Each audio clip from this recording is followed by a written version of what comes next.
Hi, and welcome to the Structure and Flow podcast. Today is episode 113 with 4 effective ways to use technology to improve communication with your team and boost productivity. That's a mouthful. I think we could shorten that title a little bit. Could we? Nah. How can we shorten it? Well, I don't know. We could make it more productive somehow. We can You mean like make it shorter so it's easier to read and then it doesn't take as long to read it? That's right. I would say mere seconds. Today we're going to talk about communication. And yes, we're going to talk about tools, but we're going to also talk about the need for communication and how much it can improve your productivity. Yeah, and we have a great quote for you today from George Bernard Shaw, Pygmalion, right? An amazing author and playwright. Is that the one he wrote? No, Cat on a Hot Tin Roof? No. I'm forgetting. Pygmalion. I had it right the first time. Anyway, George Bernard Shaw writes, the single biggest problem in communication is the illusion that it has taken place. Yeah, it's amazing.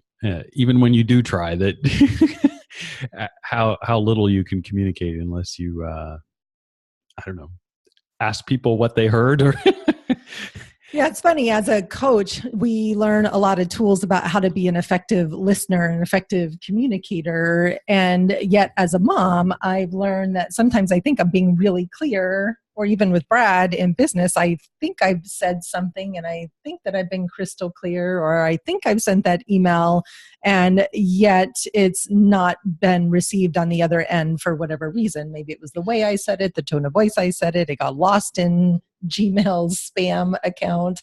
Right? There's a lot of things that could happen when we think we're being effective communicators and we're not. Or maybe I just had my filter on when you were talking to me. You just had your filter on. Well, that's probably true as well. The selective hearing filter. The selective hearing filter.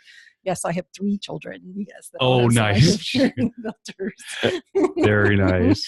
So what's the connection between communication and productivity? So people can't do a great job with any task or project that they're given without clear structure, boundaries, and guidelines. In the last episode, we talked about timelines. Timelines are one of the effective tools for making sure that your team is all on the same page. Mm-hmm. And so I tend to make a lot of assumptions that someone else knows as much as I do about a given topic. And I can just say, here's your job, go do it. And what Brad has helped me see is that there needs to be a lot more details in that conversation, and that the more organized I am in my thought process and the more I actually get it out of my head and into a simple system that someone else can follow, the more effective, successful, and fulfilled they'll be in getting their work done in a really great way. But also, the easier it is for me to pass tasks and jobs off as well. Yeah. And I know that from my background in software, obviously working in teams all the time, and this was probably one of the biggest issues in software development is communicating requirements early on, because, and this relates to any type of communication where you need somebody to complete a task for you. If it's not clear and unambiguous, the opportunity for wasted time, lack of productivity, like this podcast is about. Well, podcast is about productivity, not lack of productivity. Anyways, I'm rambling. But the point is that there's so many opportunities for people to perform the wrong task, like not even get the task right, perform the task poorly because they didn't have a process that was effective, perform the task poorly because it was ambiguously stated, or it just wasn't clear enough. And all of those things exist in small business, big business, as it relates, whether you're talking to your bookkeeper, you're talking to your virtual assistant. It's a great example as a virtual assistant. Yes. and what it is you want them to do. Your business partner, perhaps your significant other who is just tangentially involved in your business, but you need them as support, and you haven't been clear about how you needed the support given.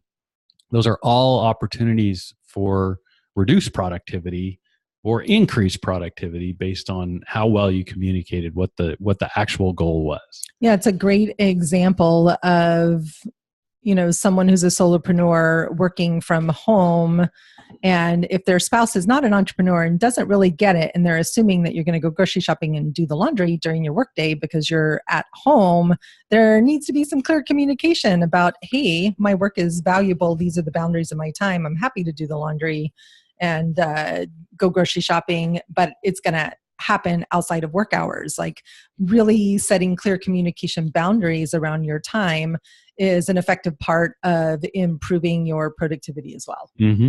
Oh, absolutely. Yeah. And I mean, we've been through a lot of that over the years. I've been self-employed for 17 years. Brad and I have both been just working from home for the last 6 years.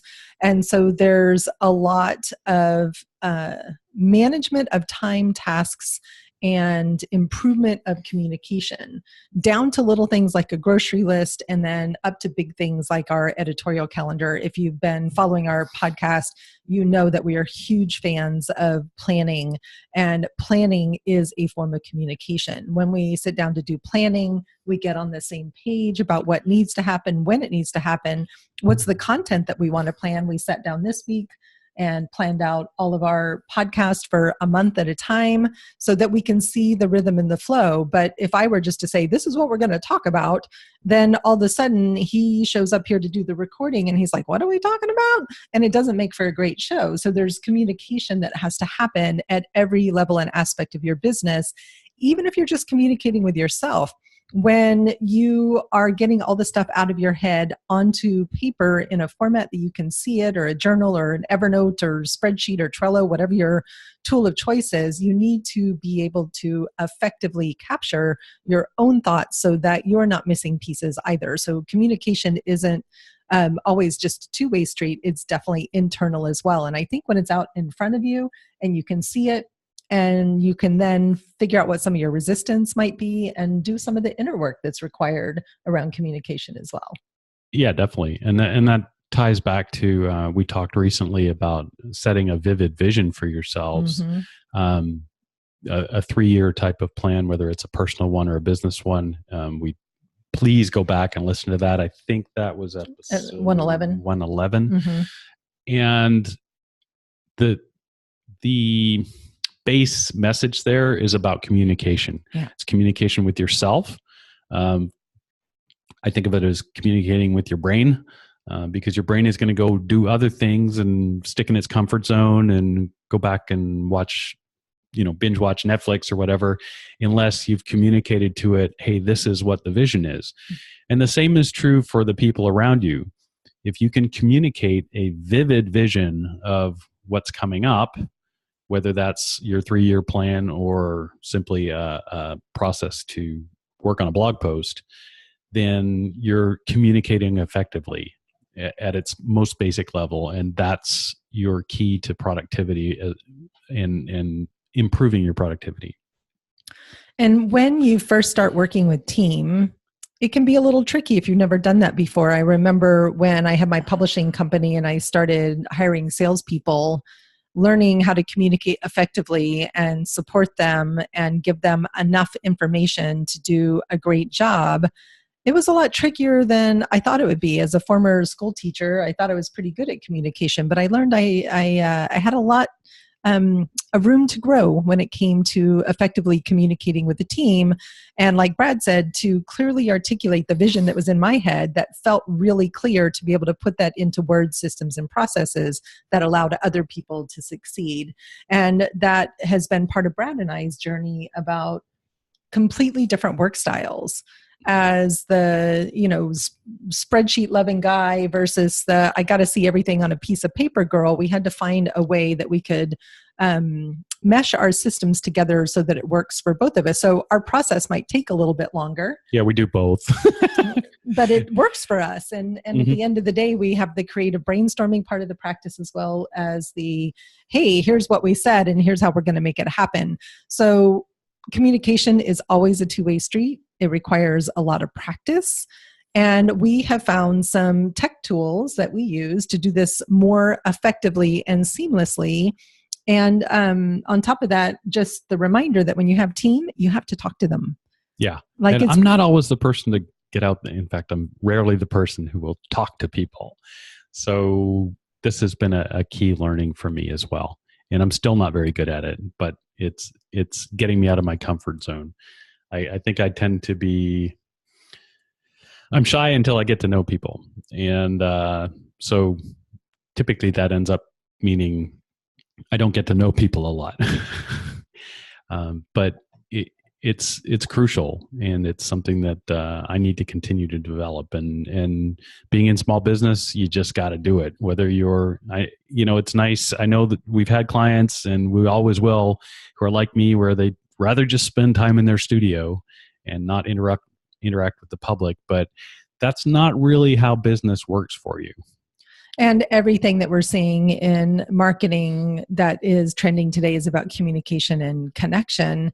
And you can find creative ways to do that work for you when it comes to marketing. But when it comes to the internal operations of your company, you're going to need support as you grow and build. It's not always just going to be you. You're going to have other contractors or people that you reach out to for support, and you have to learn how to effectively communicate with them. So let's talk about some of the ways we've been doing that. Sure. The first one is actually what we're using right now to record this podcast, which is Zoom.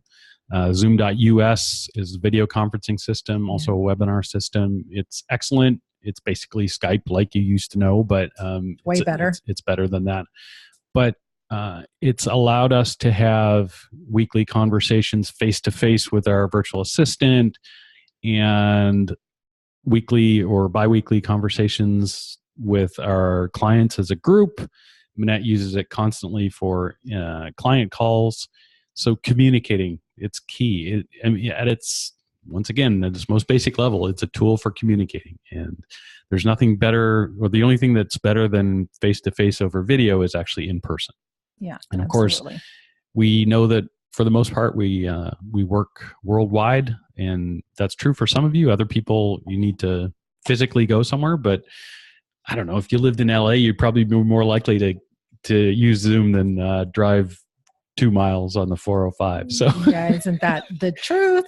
So Zoom is one way that we create a more intimate connection by being face-to-face with people.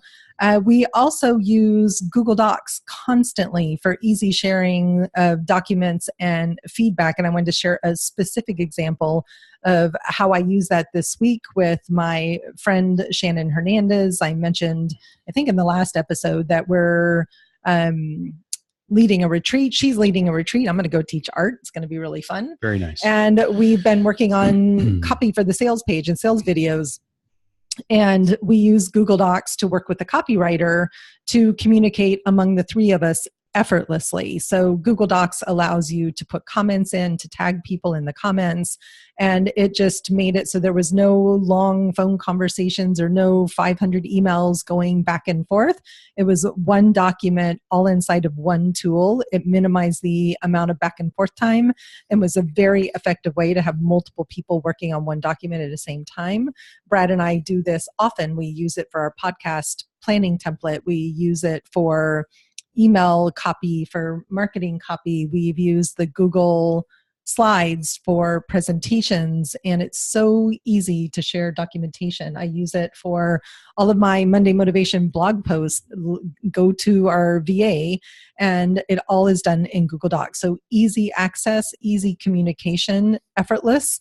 Everything we do is in an effort to increase communication and reduce the number of emails. Yeah, exactly. And you can have it trigger notifications in your communication thing and stuff like that, so that you don't have to get emails. Yep. So 1 was Zoom, 2 is Google Docs, and 3 is?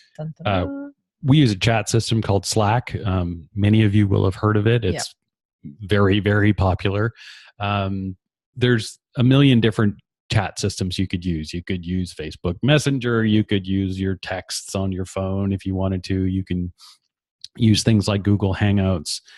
Slack is free and pretty effective and easy to share documents. You're going to want to use it if you're 3 people or more, I would say. Perhaps 2 people. If Although you're you and I remote. Use it to chat back and forth across the house. This is true. This is true.